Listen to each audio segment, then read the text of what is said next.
कि नीतीश कुमार जी के ऊपर कितना दबाव ईडी, सीबीआई और दूसरे एजेंसीज के माध्यम से बनाया जाता है। कोई भी मौका पैसे कमाने का अपने हाथ से नहीं जाने देना, ये अमित शाह जी की स्पेशलिटी है। इन्होंने चुनाव में धांधलियां की, उसकी वजह से इनकी सीटें इतनी आई है, वरना भारतीय जनता पार्टी की तो 50 सीटें आना भी मुश्किल था। भारतीय जनता पार्टी के लोग अमीर हो गए, तो ये भारतीय जनता पार्टी की सरकार है। अमित शाह जी के बस का अडानी, अंबानी, यूसुफ लुलू जैसे लोगों के साथ मिलकर शेयर मार्केट में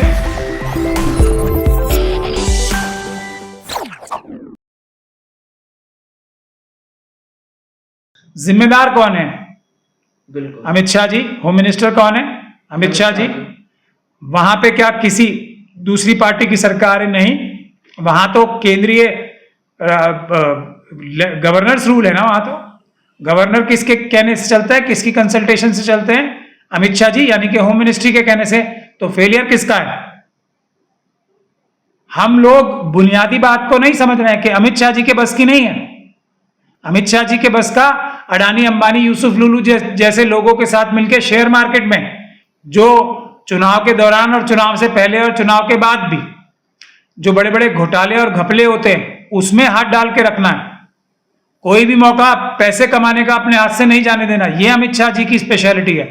मेरे ख्याल से तो उन्हें, अगर मोदी जी को इतना ही उनसे प्रेम है, तो निर्मला सीतारमण जी की जगह उन्हें फाइनेंस मिनिस्टर बना देना चाहिए, ताकि उनके इंटरेस्ट का काम तो वो करें। जो सबसे ज्यादा इंटरेस्ट तो उनका पैसे में है, तो पैसे का काम तो वो करने के लिए आजाद हो जाएंगे, अगर निर्मला सीतारमण जी का मंत्रालय उन्हें दे दिया जाए। नहीं इनके जितने सहयोगी हैं वो कौन से ऐसे हैं जिनके ऊपर कोई ना कोई दबाव, कोई ना कोई फाइल, कोई ना कोई ईडी, कोई ना कोई सीबीआई, कोई ना कोई इनकम टैक्स, कोई ना कोई एनआईए का दबाव ना हो। तो ये तो बुनियादी बात है ना। ये लोग तो छल कपट से, दबाव बना के, लालच दे के, जो लोग हैं उन्हें तोड़ के अपने साथ मिला रहे हैं, और ये धोखाधड़ी की सरकार चला रहे हैं। इन्होंने चुनाव में धांधलियां की, उसकी वजह से इनकी सीटें इतनी आई है, वरना भारतीय जनता पार्टी की तो 50 सीटें आना भी मुश्किल था। 40 से 50 सीटों से ज्यादा एक भी सीट आई है भारतीय जनता पार्टी की, तो वो बेईमानी और धांधली से आई हुई है। चुनाव आयोग इन्होंने अपनी पसंद के बनाए हैं, सुप्रीम कोर्ट की गाइडलाइन के खिलाफ जाके ऑर्डिनेंस ला के चुनाव आयोग में अपने लोग, पसंद के लोग अपॉइंट किए हैं। तो ये सब चीजें ये साफ दर्शाती हैं कि ये लोग सिर्फ और सिर्फ देश को खोखला करना जानते हैं, अपनी पार्टी को मजबूत करना जानते हैं। आज देश में सिर्फ अगर कोई एक इंस्टीट्यूशन खुशहाल हुई है, तो वो भारतीय जनता पार्टी नामक पॉलिटिकल पार्टी खुशहाल हुई है। पूरे देश में उसके कितने सारे कार्यालय, भव्य कार्यालय बन गए।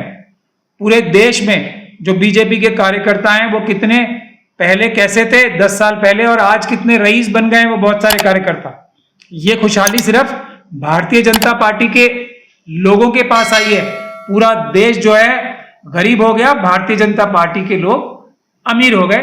तो ये भारतीय जनता पार्टी की सरकार है, भारतीय जनता पार्टी के लिए, भारतीय जनता पार्टी के कार्यकर्ताओं के लिए भी है, लेकिन गिने चुने कार्यकर्ताओं के लिए, जो अमित शाह जी और मोदी जी को पसंद नहीं। अगर ये तो डिपेंड करता है कि नीतीश कुमार जी के ऊपर कितना दबाव ईडी, सीबीआई और दूसरे एजेंसीज के माध्यम से बनाया जाता है। मुझे नहीं लगता कि कोई भी व्यक्ति, और नीतीश कुमार जी जैसा सीनियर व्यक्ति, चंद्रबाबू नायडू जैसा सीनियर व्यक्ति, इतनी ज्यादा एक तरीके से निग्लेक्ट किया गया उनको, एक तरीके से उनकी एक तरीके से खुलेआम उनकी इज्जत के हिसाब से उनके साथ ट्रीटमेंट नहीं की गई, एक तरह से उनके साथ बेइज्जती की गई है। और वो ये कड़वा घूंट बेइज्जती का, तिरस्कार का पी कर बैठे हैं। तो ये कब तक बैठे रहेंगे? उनकी अंदर भी तो कॉन्शियस उन्हें कचोट रही होगी कि ना तो उनके प्रदेश को कोई फायदा पहुंचा पा रहे हैं वो, ना कोई उनको इज्जत मिल पा रही है, बल्कि उनकी इज्जत कम ही हो रही है पूरी दुनिया के सामने।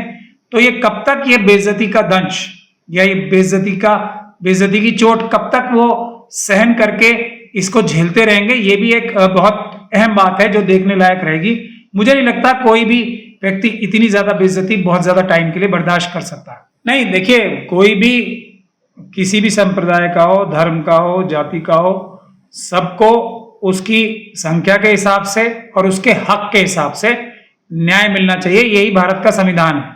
अब इसको किसी एक धर्म के नाम पे या एक किसी मजहब को या किसी ग्रुप को स्पेशल ट्रीटमेंट देने की वजह सिर्फ इतनी होती है कि उसके साथ उतना न्याय नहीं हो पा रहा, इसीलिए एक स्पेशल ट्रीटमेंट देने की जरूरत पड़ती है और इसका इंतजाम भारत के संविधान ने किया। तो ये भी एक संवैधानिक व्यवस्था है। तो कोई किसी को कुछ देता नहीं है ना भारत में, सब कुछ भारत देश की जनता का ही है। सिर्फ वो एक तरीके से मैनेजमेंट का काम जो सरकारें चुन के आती हैं उनका होता है, तो वो एक मैनेजमेंट का अपना तरीका बताते हैं अपने मैनिफेस्टो द्वारा कि हम जो समाज में मैनेजमेंट करेंगे, समाज का जो खुद का समाज का ही पैसा है, जनता का ही पैसा है, जनता की रिसोर्सेज हैं, वो हम कैसे उसको मैनेज कैसे करेंगे, ये होता है किसी भी पॉलिटिकल पार्टी का मैनिफेस्टो। कोई भी पॉलिटिकल पार्टी, कोई भी व्यक्ति किसी को कुछ देता नहीं है भारत में, सिर्फ मैनेजमेंट करता है, सिर्फ नौकरी करता है। जैसे मैं बार बार कहता हूं कि ये MP MLA, चीफ मिनिस्टर, प्रधानमंत्री, ये जनता के नौकर हैं।